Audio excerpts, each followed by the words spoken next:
میرے محترم معزز مکرم دوستو بزرگوں، ربیع الاول کا دوسرا جمعۃ المبارک ہے۔ گزشتہ جمعۃ المبارک میں آپ حضرات کے سامنے رسول اللہ صلی اللہ علیہ وسلم کی پیدائش سے پہلے ہونے والے ارہاس، رسول اللہ صلی اللہ علیہ وسلم کی پیدائش، رسول اللہ صلی اللہ علیہ وسلم کے بچپن کے حوالے سے گفتگو کی تھی۔ آج کے جمعۃ المبارک میں رسول اللہ صلی اللہ علیہ وسلم کو اعلان نبوت کرنے کے بعد جن 5 مشکلات کا سامنا کرنا پڑا ان کا تذکرہ ہے۔ کفار مشرکین آئے روز رسول اللہ صلی اللہ علیہ وسلم کی نبوت کے اعلان کرنے کے بعد خوش ہم رہتے تھے کہ محمد صلی اللہ علیہ وسلم جس کام کو شروع کیا ہوا اس کو ختم کر دیں، بند کر دیں۔ آئے روز میٹنگ اور پلاننگ ہوتی تھی، لیکن رسول اللہ صلی اللہ علیہ وسلم کا مقصد چونکہ دنیا میں دین اسلام کا غلبہ تھا، تو رسول اللہ صلی اللہ علیہ وسلم اپنے مقصد کو کیسے چھوڑ سکتے تھے؟ تو ہمارے آج کا جو موضوع کا پس منظر ہے وہ یہی ہے کہ ان 5 مراحل کا تذکرہ کرنا ہے جو اعلان نبوت کے بعد رسول اللہ صلی اللہ علیہ وسلم کو عبور کرنے پڑے۔ وہ 5 مراحل کون سے ہیں؟ خلاصے کے طور پر آپ یاد رکھیں۔ سب سے پہلے جب رسول اللہ صلی اللہ علیہ وسلم نے دین اسلام کی دعوت دی، توحید کا ڈنکا بجایا، مکہ کی گلی کوچوں کے اندر ہر جگہ پر ہر فرد کو دین کی دعوت دینے لگے، تو مکہ کے مشرکین نے جب اسلام کا بڑھتا ہوا یہ نظام دیکھا تو ان کو یہ چبھنے لگا، تو انہوں نے سب سے پہلا کام رسول اللہ صلی اللہ علیہ وسلم کے بارے میں، حالات حاضرہ کے بارے میں چیک کیا کہ آیا محمد واقعی اللہ کے نبی ہیں یا نہیں ہیں۔ تو اس کی گواہی ان کے اپنے گھر کے بندے نے دی کہ جو چیز جو الزام نبی پر وہ لگا رہے تھے، ان کے گھر کے اپنے فرد نے بتایا کہ جو باتیں تم کر رہے ہو وہ محمد میں نہیں ہیں۔ اور 5 مراحل کیا اللہ کے نبی نے عبور کیے؟ سب سے پہلا مرحلہ جو اللہ کے نبی نے عبور کیا وہ تھا مشرکین مکہ کی پیشکش، کہ اس کو پیشکش کرتے ہیں کسی معاملے پر تو یہ اس بات کو چھوڑ دے گا جس کی اس نے ضد لگائی ہوئی۔ دوسرے نمبر پہ رسول اللہ صلی اللہ علیہ وسلم کو ساجداری پر راضی کرنے کی کوشش کی کہ آپ ہمارے ساتھ عبادات میں، معاملات میں ساجداری کر لیں تاکہ ہمارا نظام بھی چلتا رہے اور آپ کا نظام بھی چلتا رہے۔ تیسرے نمبر پہ رسول اللہ صلی اللہ علیہ وسلم کے سامنے انہوں نے مطالبات رکھے کہ ہمارے ان مطالبات کو آپ پورا کریں تو ہم واقعی آپ کو اللہ کا نبی مانیں گے اور آپ پر ایمان لائیں گے۔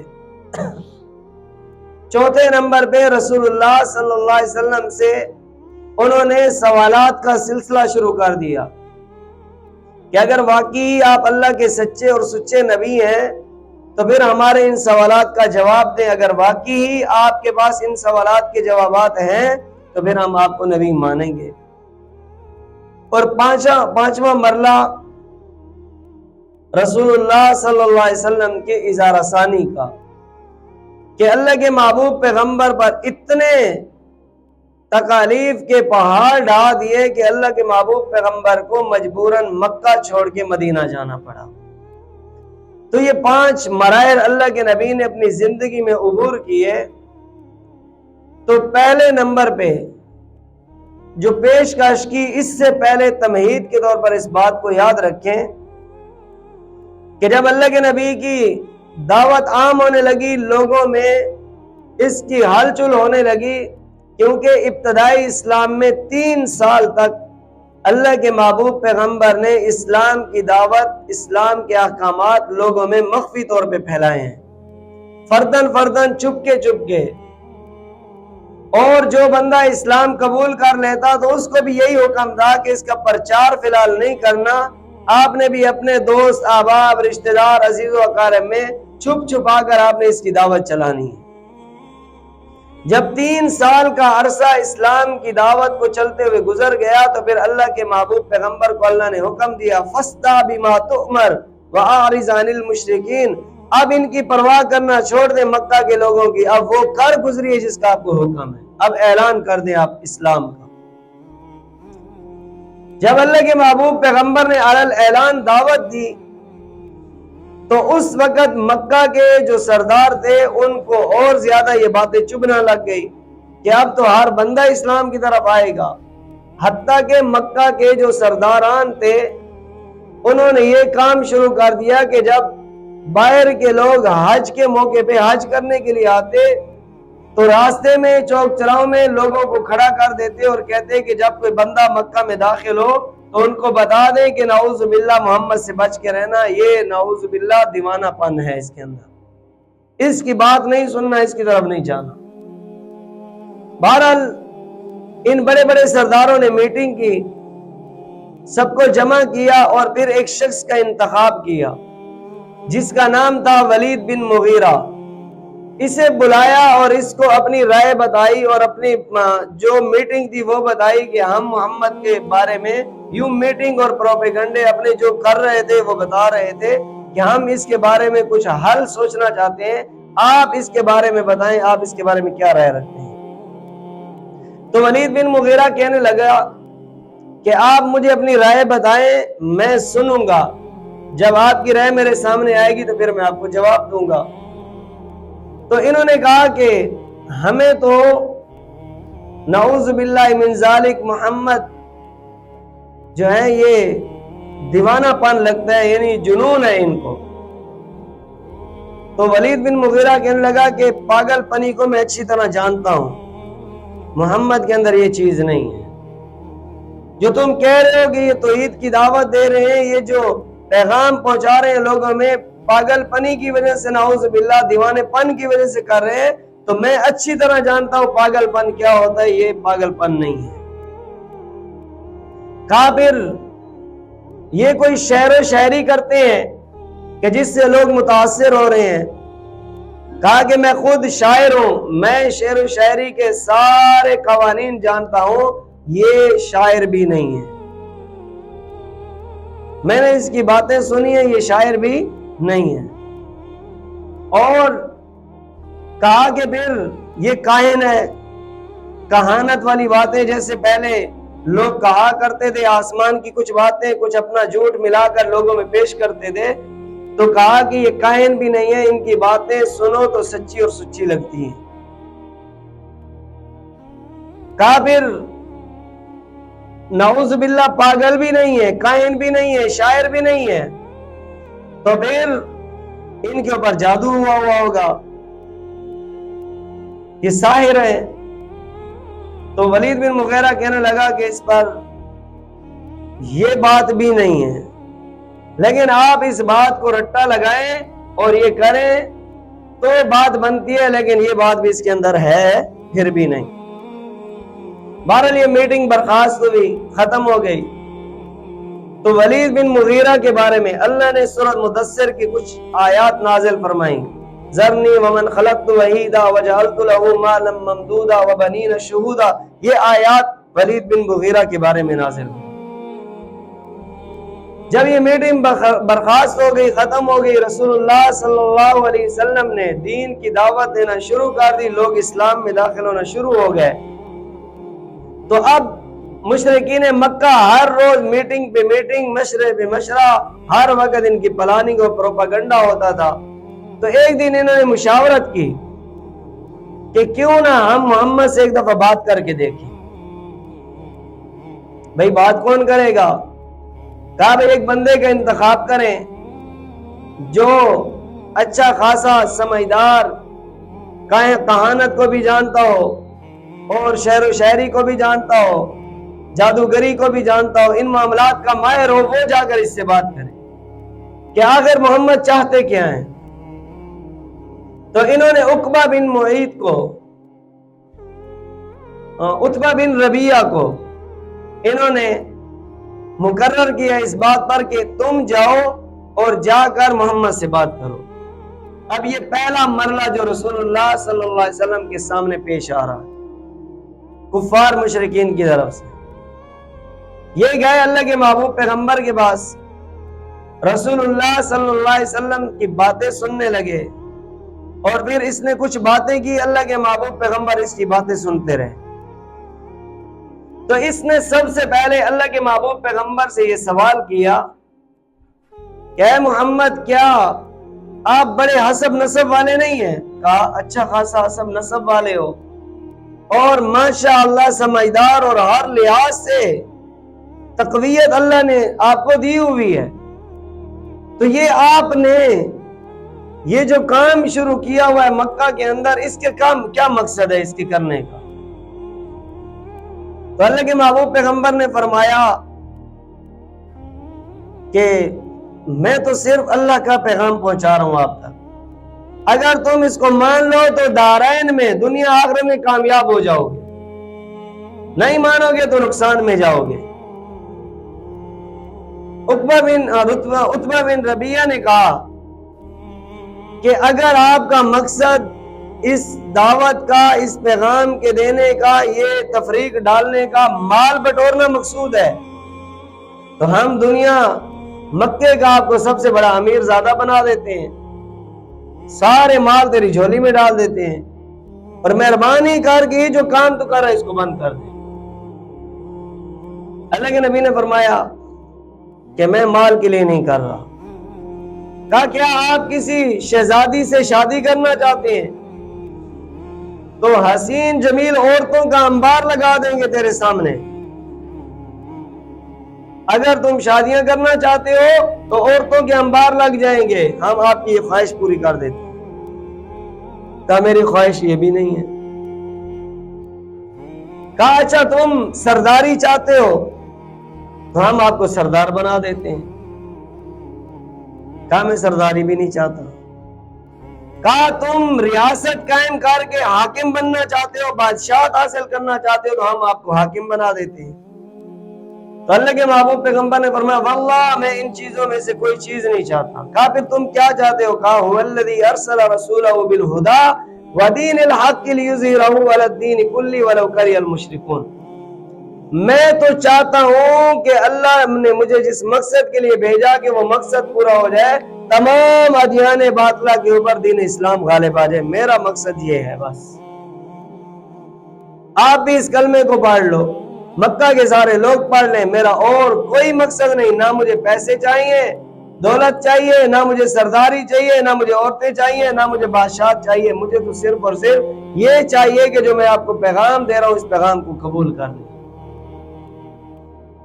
عتبہ بن ربیعہ اٹھا اور ابو جہل کے پاس آیا اور آ کر کہا کہ بات چلنے والی نہیں ہے،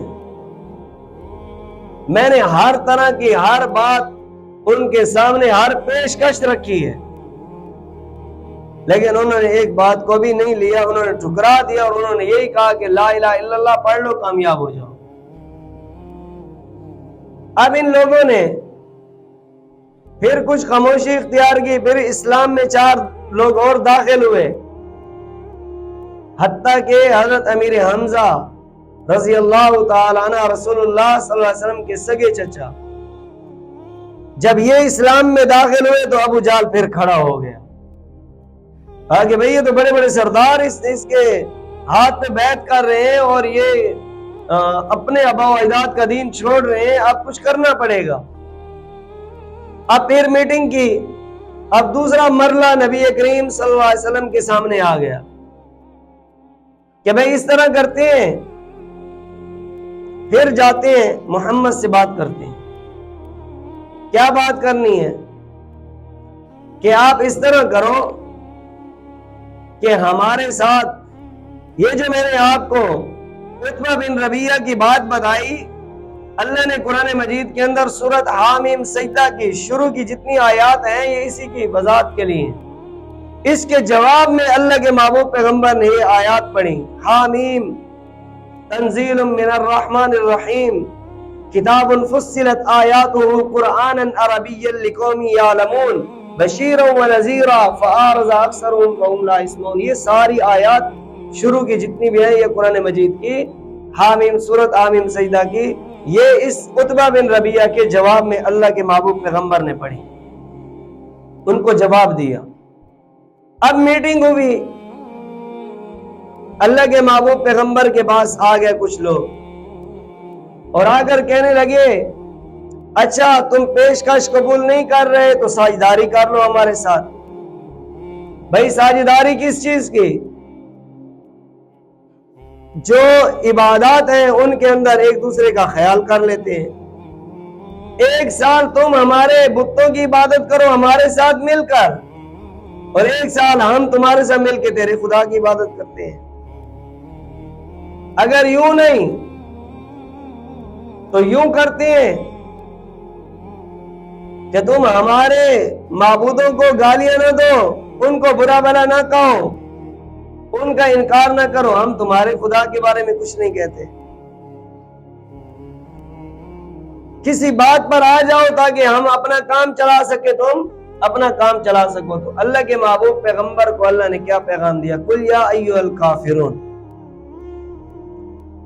اسلام میں، نظریات میں، عقائد میں کوئی کمپرومائز نہیں ہے. آج ہم تو کمپرومائز کرتے ہیں نا، اور لوگ پتہ ہے کیا کہتے ہیں؟ یار دوستی ہے، یاری ہے، دنیا داری دیکھنی پڑتی ہے، چلنا پڑتا ہے،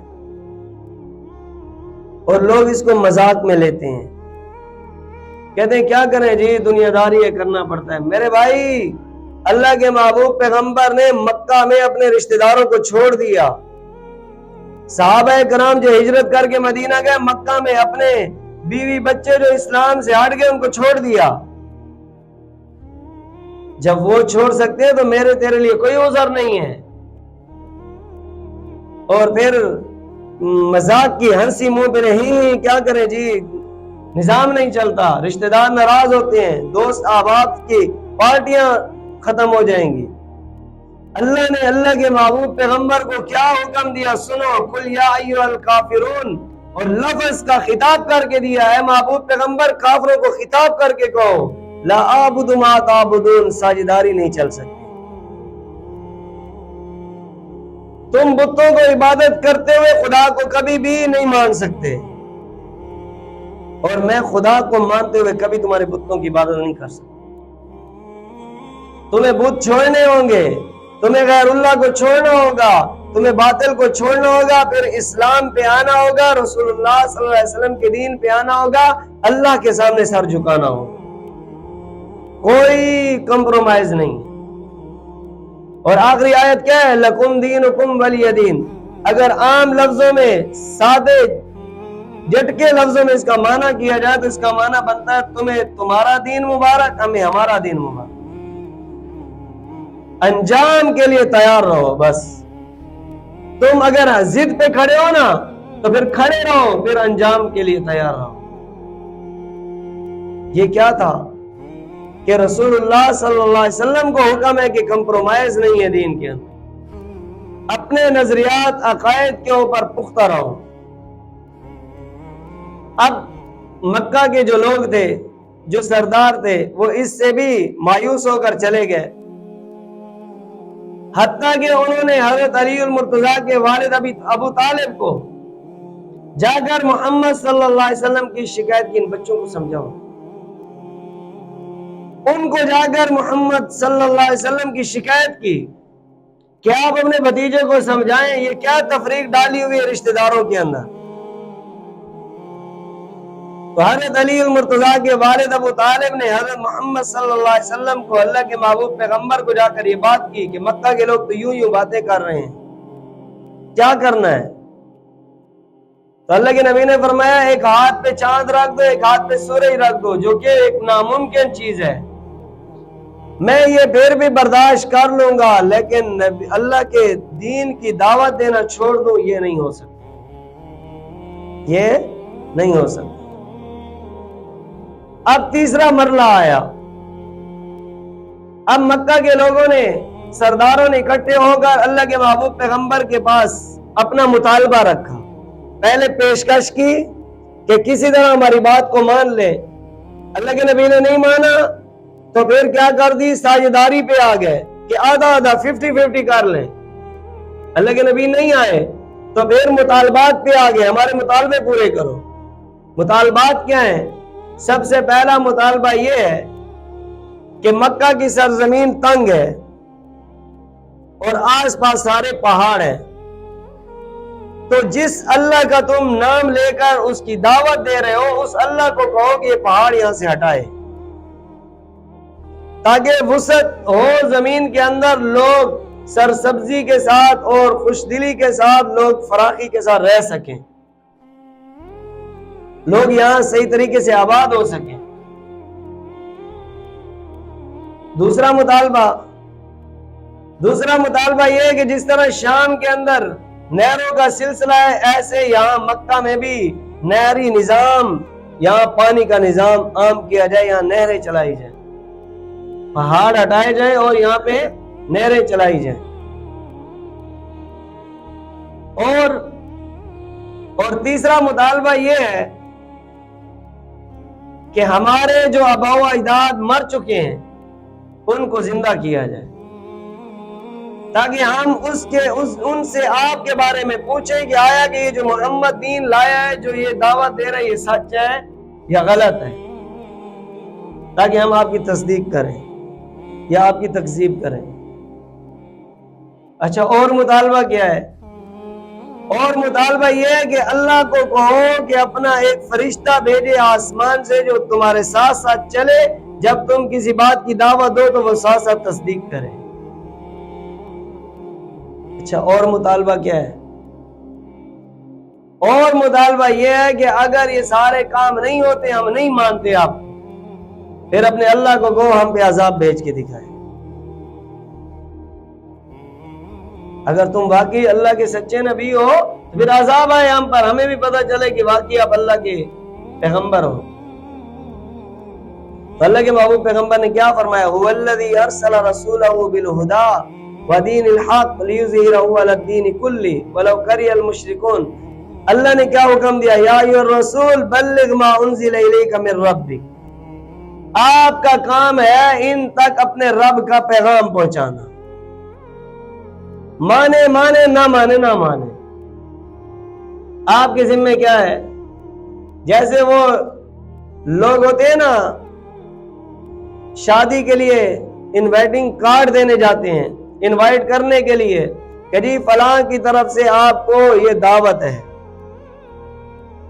اب اس کے ذمے صرف پیغام پہنچانا ہوتا ہے دعوت کا، اس کے ذمے نہیں ہے کہ اس کو پکڑ کے ہاتھ سے اس دعوت کے اندر آ کے شریک کرنا. اب پیغام پہنچا دیا، کسی کی مرضی وہ شادی میں آئے، کسی کی مرضی نہ آئے، وہ ان کا اپنا معاملہ، ان کے ساتھ جنہوں نے دعوت دی. یہاں بھی اللہ نے اپنے محبوب پیغمبر کو کیا فرمایا؟ آپ کے ذمے ہے میرا پیغام اپنے میرے بندوں تک پہنچا دیں. اب کوئی آئے نہ آئے وہ میرے رب کا کام ہے. تو میرے بھائی، اللہ کے محبوب پیغمبر نے بتا دیا کہ میں تمہارے مطالبات پورے کرنے نہیں آیا، میں تو اللہ کا بھیجا ہوا پیغمبر ہوں، میں تو اللہ کا قاصد ہوں. میرا کام تو تم تک اللہ کا پیغام پہنچانا ہے اور بس، اس کے علاوہ کچھ نہیں. ہدایت، گمراہی، عزت، ذلت کس کے ہاتھ میں ہے؟ میرے اللہ کے ہاتھ میں. کیونکہ اللہ کے محبوب پیغمبر حضرت علی المرتضیٰ کے والد ابو طالب کے لیے کتنے مرتبہ دعائیں مانگی تو اللہ نے قرآن نازل کر دیا، انک لا تہدی من احببت. آپ کو جس سے پیار محبت ہو آپ اسے ہدایت نہیں دے سکتے، ولکن اللہ یہدی من یشاء. ہدایت تو اللہ جسے چاہے گا اسے دے گا، آپ کسی کو ہدایت پہ راہ پہ نہیں لا سکتے. تو میرے بھائی، پیغام ہدایت پیغمبر کے ذمہ، ہدایت کی راہ پہ لانا، اس کو کھڑا کرنا، یہ رب کے ذمہ ہے. تو بہرحال یہ مطالبات پورے نہ ہوئے. اب مشرکین مکہ کے جو سردار تھے ان کو جب یہ بات پتہ چلی کہ بھئی ہم نے تو بیہودہ سوال کیے، ہماری باتیں بیہودہ ہیں ساری کی ساری، کوئی ایسی باتیں ہو جو واقعی نبوت کے ساتھ، دین کے ساتھ، نبی کے ساتھ، پیغمبر کے ساتھ ملتی جلتے ایسے سوالات جو کرے اور اس کے بارے میں ہمیں پتہ چلے کہ واقعی اللہ کے نبی ہیں کہ نہیں ہیں۔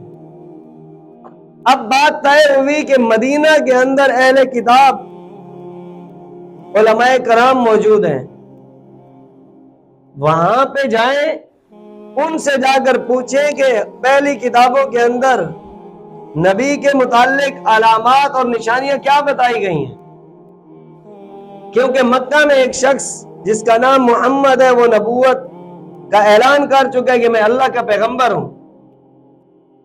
اب آیا کہ کیسے پتہ چلے گا یہ اللہ کا پیغمبر ہے، اللہ کا رسول ہے، ہمیں کوئی سوالات بتائیں جو ہم ان سے پوچھیں اور تاکہ ہماری تسلی ہو۔ تو انہوں نے 3 سوالات بتائے، کہا کہ نبی آخر الزمان پر یہ 3 سوال کرو، اگر ان 3 سوالوں میں سے 2 کے جواب دے اور ایک کے بارے میں خاموشی اختیار کرے تو سمجھو کہ یہ واقعی اللہ کا سچا نبی ہے۔ اگر وہ 3 سوالوں کے جواب دے یا 3 کے نہ دے تو سمجھ جاؤ وہ اللہ کا نبی نہیں ہے۔ اب وہ بندے بغلے مارتے ہوئے اور خوش خرم دوڑتے ہوئے مکہ واپس آئے، کہا کہ مسئلے کا حل تو مل گیا۔ بھئی کون سا مسئلہ حل ہوا؟ کہا کہ اب وہ سوالات لے کر آئیں جو پہلی کتابوں میں موجود ہیں، جس سے ہم پرکھ سکتے ہیں کہ محمد صلی اللہ علیہ وسلم نعوذ باللہ واقعی کیا کہتے ہیں، محمد صلی اللہ علیہ وسلم واقعی اللہ کے نبی ہیں یا نہیں ہیں، اب ان کی تصدیق ہو جائے۔ کہا سوالات کیا ہیں؟ کہا پہلا سوال ان سے یہ کرنا ہے کہ وہ جو غار میں چھپے تھے اصحاب کہف کے بارے میں، ان کے بارے میں سوالات کریں کہ وہ کون تھے۔ اگر ان کا اس نے صحیح جواب دے دیا تو ٹھیک۔ دوسرا سوال اس شخص سے متعلق کہ جس نے مشرق سے مغرب تک ساری دنیا کو دیکھا گھومے، یعنی حضرت ذوالقرنین علیہ السلام کے بارے میں۔ اگر اس سوال کا جواب بھی صحیح دے دیا، اور تیسرا سوال ہے روح کے بارے میں کہ روح کیا چیز ہے، اگر اس پر خاموشی اختیار کر دی کہ اس کا جواب نہ دیا تو سمجھو کہ واقعی اللہ کے سچے نبی ہیں، وگرنہ نہیں۔ اب یہی سوالات لے کر یہ 4تھا مرحلہ تھا نبی کریم صلی اللہ علیہ وسلم پر، دین کی دعوت دی جا رہی، ادھر مسائل پہ مسائل پیش ہو رہے۔ اب چند لوگ آئے اللہ کے نبی سے سوال کیے، اللہ کے نبی نے پہلے 2 سوالوں کا جواب دے دیا، تیسرے کے بارے میں قرآن، پہلے 2 سوالوں کے بارے میں حضرت ذوالقرنین اور اصحاب کہف والوں کے بعد سورۃ کہف میں ساری تفصیل موجود ہے۔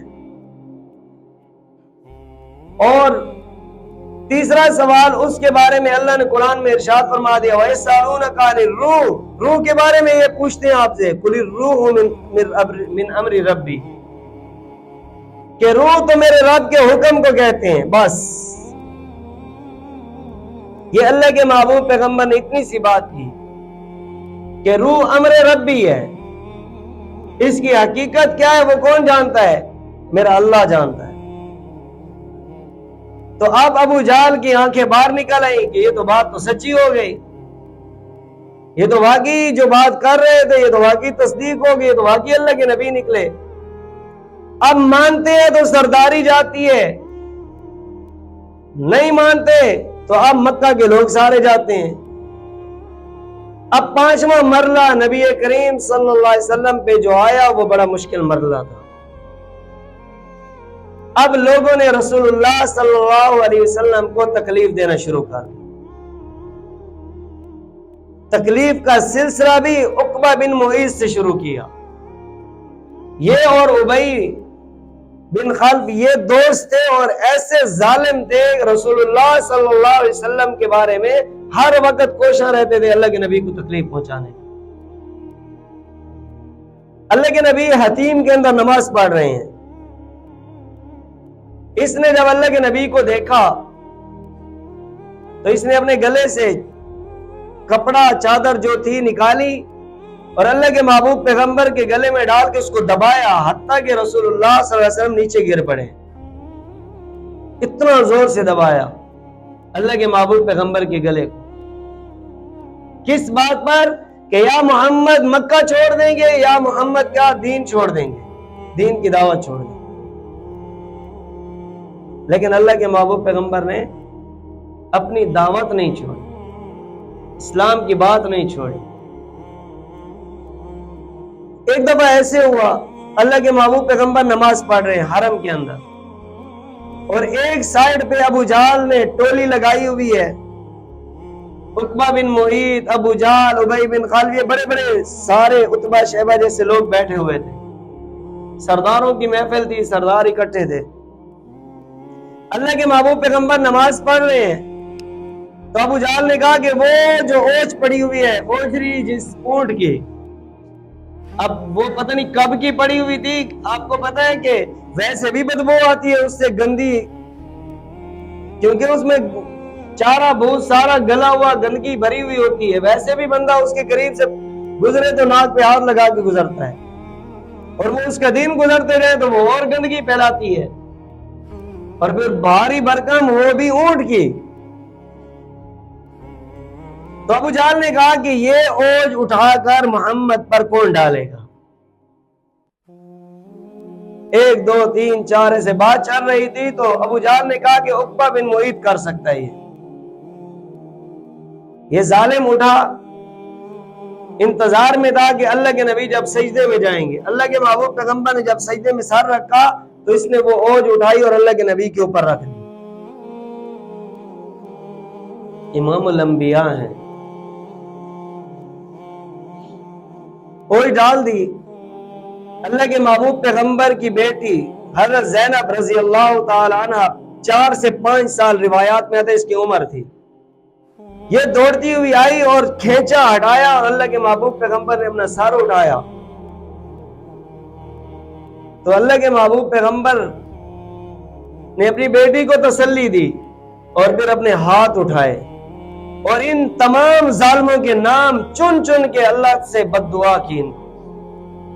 اور پھر وہ موقع آیا کہ جب اللہ کے نبی مکہ سے مدینہ گئے، ہجرت کی، بدر کا موقع آیا، جنگ بدر ہوئی تو یہ سارے کے سارے وہیں پہ مردار مارے گئے جنہوں نے اللہ کے نبی کو تکلیف پہنچائی، اور جن کا نام لیا اللہ کے نبی نے کیا، اللہ ان کو چن چن کے برباد کر۔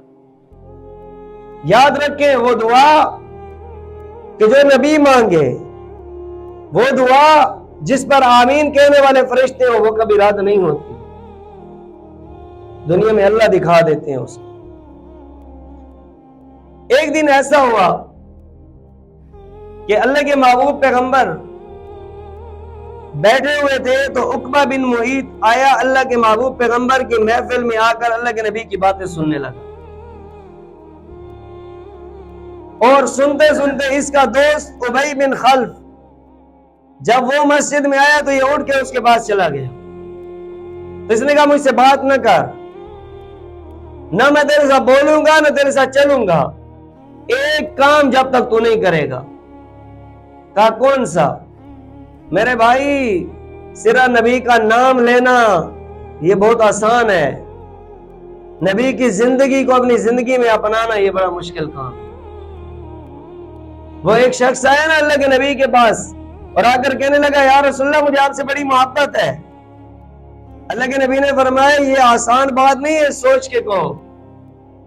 کہا یا رسول اللہ سچ میں کہہ رہا ہوں آپ سے محبت۔ 3 دفعہ جب اس نے یہ بات دہرائی تو اللہ کے نبی نے فرمایا آزمائش، تکالیف، پریشانیوں کے لیے ایسے تیار ہو جاؤ جیسے پہاڑ کی اونچائی سے نیچے پانی آتا ہے، یعنی ایسے دھڑا دھڑ آپ پر پریشانیاں، مصائب، تکلیف، جتنا ایمان بڑا مضبوط ہوگا تکلیفیں اتنی زیادہ آئیں گی، برداشت کرنی پڑے گی۔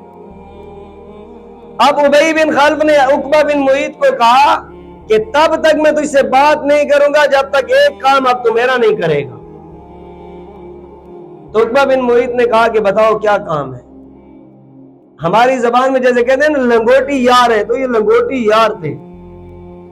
اس نے کہا جا جیسے محفل میں بیٹھا تھا محمد کی، جا کر محمد کے منہ پہ تھوک کیا، تب تیری میری دوستی برقرار رہے۔ یہ ظالم وہاں سے اٹھا اور اللہ کے محبوب پیغمبر کے سامنے آ کر منہ پہ تھوک کے چلا گیا۔ امام الانبیاء ہیں، جو کلمہ آج ہم نے پڑھا ہے نا، جس کی ہمیں قدر نہیں ہے، مذاق مذاق میں ہم عید کی نماز پہ آتے، پڑھتا نا عید میں، جمعہ میں پڑھتا یار، مسجد آنا ہونا، جو نماز میرے نبی کی آنکھوں کی ٹھنڈک ہے، ارے ظالم نبی کا امتی کہتے ہوئے تجھے شرم نہیں آتی؟ اس نبی کی سنتوں کو تو پاؤں کے نیچے رونتا ہے اور مذاق بناتا ہے اس نماز اور نبی کی سنت کا، جس نبی نے عقبہ بن معیط جیسے ظالموں کے ان ظلم و ستم کو برداشت کیا میرے اور آپ کے لیے۔ ذرا سوچیں ہم کس راہ پہ چل پڑے ہیں؟ جس نبی کا ہم نے کلمہ پڑھا اس نے ہمارے لیے کیا کچھ نہیں کیا۔ ابو جہل کے جو ظلم و ستم ہے وہ تو الگ ایک داستان ہے بہت بڑی۔ اللہ کے محبوب پیغمبر مسجد کے اندر بیٹھے، حرم کے اندر، اور ساتھ میں حضرت ابوبکر صدیق بیٹھے۔ جب ابو لہب نے، اللہ کے محبوب پیغمبر کے سگے چچا ہیں، جب اللہ کے محبوب پیغمبر بازار میں جاتے لوگوں کو دین کی دعوت دیتے تو یہ پیچھے سے گالیاں دیتا اور لوگوں کو کہتا ہے اس کی بات نہ سنیں، یہ دیوانہ ہے۔ تو اللہ نے قرآن کی سورت نازل فرمائی، تبت یدا ابی لہب وتب۔ یہ پوری سورت ابو لہب اور اس کی بیوی کی ہلاکت کے بارے میں آئی۔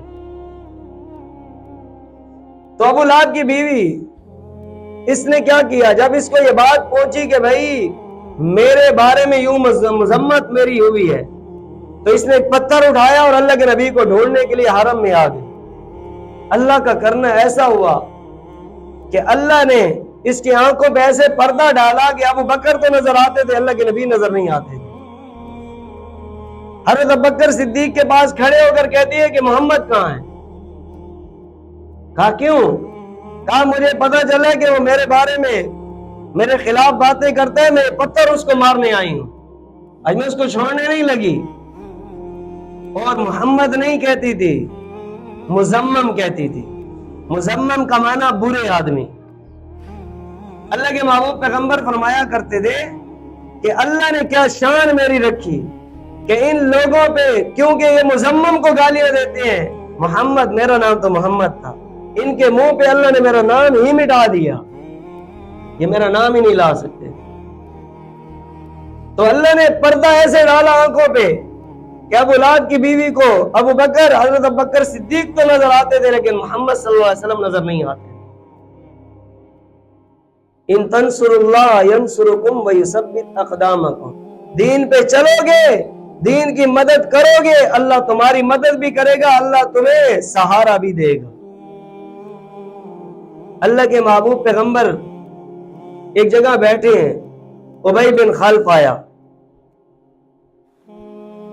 یہ ایسا ظالم تھا مکہ کے اندر کہ اس نے نعوذ باللہ رسول اللہ صلی اللہ علیہ وسلم کو قتل کرنے کے لیے ایک گھوڑا پال رکھا تھا گھر کے اندر، صرف اس نیت پہ کھلاتا تھا کہ اس پہ سوار ہو کر میں نعوذ باللہ محمد کا سر قلم کروں۔ ایسے بڑے بڑے ظالم تھے جو نبی کے مقابلے میں آئے، لیکن اللہ کے محبوب پیغمبر ان سب کو عبور کر کے آگے چلے گئے۔ یہ آیا ایک ہڈی لے کر اور ایسے مسلی اللہ کے نبی کے سامنے، کہا اس مٹی پہ یہ گلی سڑی کے بارے میں تو کہتا ہے کہ مرنے کے بعد اس کو دوبارہ زندہ کرے گا اللہ؟ یہ کیسی باتیں کہہ رہے ہیں؟ اب سلسلہ شروع ہوا اللہ کے نبی پر تکلیفوں کا۔ اللہ کے محبوب پیغمبر مسجد کے قریب ہیں، کچھ لوگ آئے اور اللہ کے نبی کو مارنا پیٹنا شروع کر دیا۔ حضرت ابوبکر صدیق جب آئے، دیکھا تو ایسے پرے ہٹ کا شور مچایا، لوگوں کو ہٹایا اور ایک جملہ بولا۔ وہ جملہ جب حضرت موسیٰ علیہ السلام کے بارے میں فرعون نے اور اسی طرح جن لوگوں نے دعوت دی تھی اور حبیب نجار نے کہا تھا کہ تم ایسے لوگوں کو قتل کر دے جو تمہاری خیر خواہی کی باتیں کرتے ہیں، تو حضرت ابوبکر صدیق نے فرمایا تقتلون رجلا ان یقول ربی اللہ، ظالموں تمہیں شرم نہیں آتی؟ تم اس بندے کو مارنے چلے ہو جو تمہیں کہتا ہے کہ میرا رب اللہ ہے، کوئی اس میں غلط بات کیا ہے؟ وہ تو تمہاری آخرت کو سنوار رہا ہے، تم پھر اس کو مارتے ہو۔ اس میں غلط بات کون سے کی؟ انہوں نے اللہ کے نبی کو چھوڑ دیا، حضرت بکر صدیق کو شروع ہو۔ تو میرے بھائی، یہ جو دین ربیع الاول کا مہینہ ہے، رسول اللہ صلی اللہ علیہ وسلم کی محافل سجاؤ، اللہ کے محبوب پیغمبر کے تذکرے کرو، لیکن خدا کی قسم جب تک اطیع اللہ و اطیع الرسول کی فضا نہیں بنے گی ہماری زندگیوں میں، تب تک ان محافل کا کوئی فائدہ نہیں۔ جب تک ہماری زندگی کے اندر اطاعت رسول نہیں آئے گی، اللہ کے محبوب پیغمبر کا لایا ہوا دین ہماری زندگیوں میں نہیں آئے گا، خدا کی قسم کوئی فائدہ نہیں ہے۔ وہ کسی نے، بس یہ بات مکمل کرتا ہوں، وہ کسی نے کہا تھا